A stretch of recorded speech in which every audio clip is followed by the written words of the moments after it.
Mga kababayan, naalala niyo pa ba ang eksenang ito?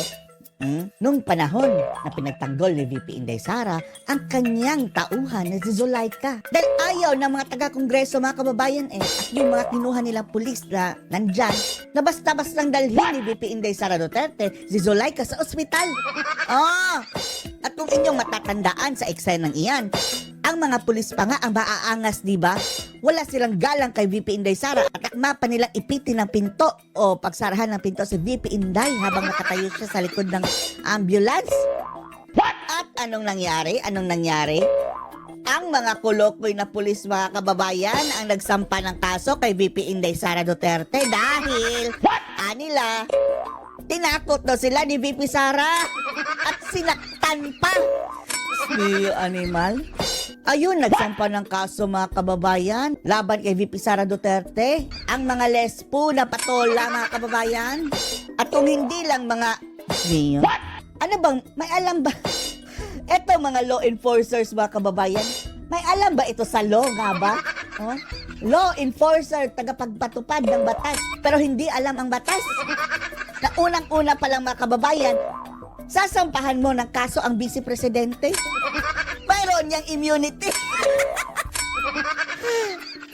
I-impeach mo muna bago umarakada ang kaso, mga animal. Sana nga, no, tinuluyan ni VP Sarang saktan talaga itong animal na itong pulis na yan.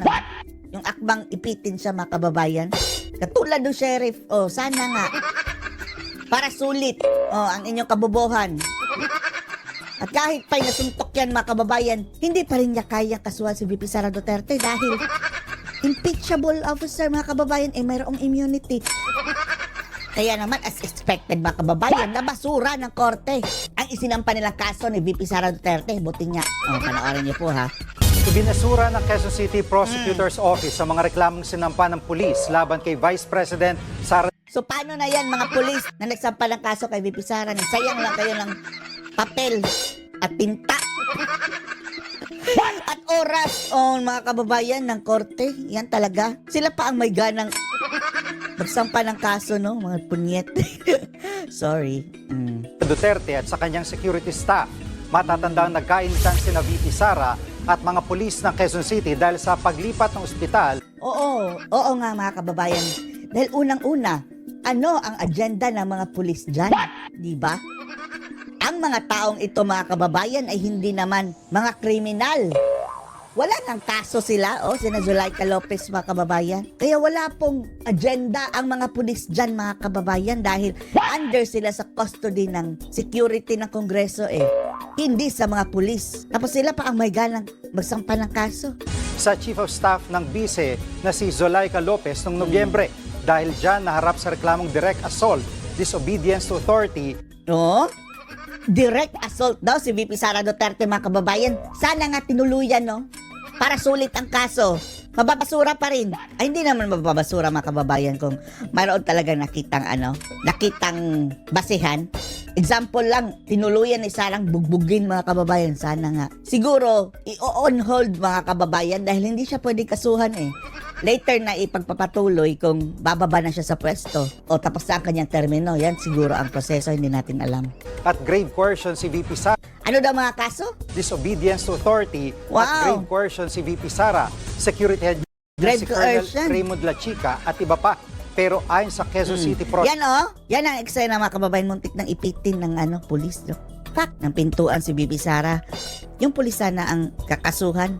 Pero hindi rin yan pwede, mga kababayan. Bagamat hindi pwedeng kasuhan si VP Inday. Hindi rin siya pwedeng magsampa ng kaso.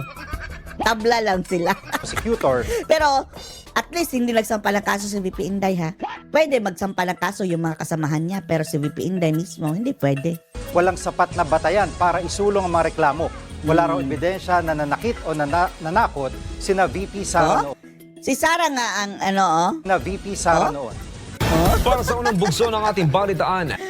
Si Sara nga ang hinaras ng pulis, mga kababayan, ano? Aminado ang ilang mambabatas sa Kamara na gahol na sila sa panahon Gahol para sa sa impeachment panahon. case laban kay Kulang sa panahon. Paano na yan? Kailangan namin yan sa propaganda namin sa eleksyon. Vice President Sara Duterte. Gagamitin pa rin yan, mga kababayan, pero panis. Samantala, marami naman sa mga Pilipino ang patuloy na tinututulan ng pagpapalis sa Vice Presidente sa pwesto. Tapos yung kanilang survey, mga kababayan, ano? Mayroon palang catch yun, mga kababayan, dahil base doon sa survey, more than half ang hindi nga alam na mayroong impeachment na isinampa laban kay VP Sara. So paano na nalaman, mga kababayan, na 47%?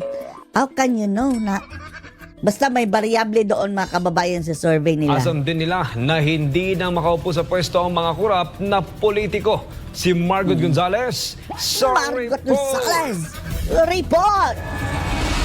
Tatlong impeachment case na ang inihain sa Kamara laban kay Vice President Sara Duterte. Nagwala na nga ang dalawang akla, mga kababayan, no? Si Congress Mother at si Congress Sister, si Raulol Manuel at si Percival. Dahil ang tagal! Di na daw ginagawa ng mga congressman ang kanilang assignment. Kasunod ng mga ibinabatong akusasyon sa kanyang pamumuno bilang dating kalihim ng Department of Education at pagiging vice-presidente.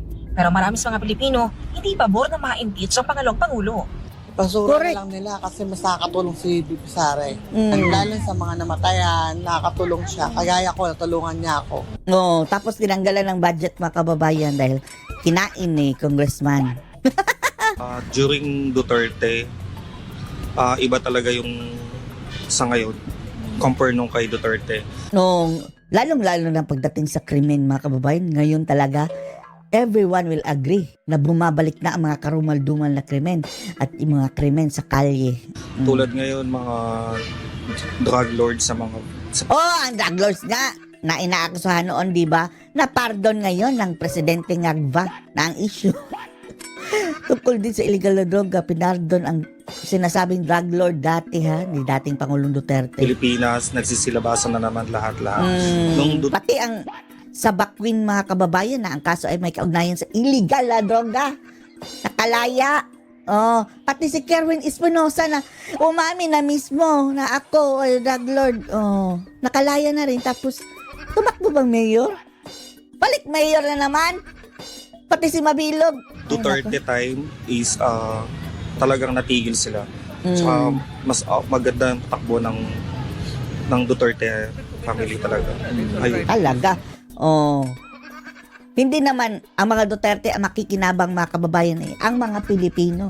Kung ba iupo ang mga Duterte dyan sa pwesto, tayo ang makikinabang. Pasalamat nga tayo Eto sina Tatay Digong, mga kababayan, sina Sara, wala pong personal silang pakinabang dyan sa pagiging presidente dyan. Ang purpose lang nila dyan, mga kababayan, ay para ayusin ang bayan. Dahil, kagaya nitong mga ngagnag administration ngayon, yan ang kanilang nilalabanan. Pero hindi ako fan ni Duterte. Na ano lang, yun lang yung basihan ko kay... comparison ko lang kay BBM. Ang ilang mababatas sa Kamara kay Joel Chua at Roland Valeriano na siyang nangunguna sa pag-iimbestiga kay VP Sara. Bakit yung matataba ang pinagtatanong nyo? Sa pag-iimbestiga kay VP Sara, aminadong gahol na sa panahon ang impeachment case. Unfortunately, Itong hudas na ito, mga chihuahua, mga kababayan, tagilid ito Ang baba ng nakuhang rating nito, mga kababayan, sa initial survey sa pagiging kongresista doon sa Maynila. Ewan lang natin kung na ang daming pera ng mga congressman ngayon sa ilalim ni Tambaloslos. Sana hindi ma-magic, mga kababayan. because of time constraint. Like for example, sa Congress, February 6, I think February 6, adjourn, recess na, di ba? Ilang days na lang.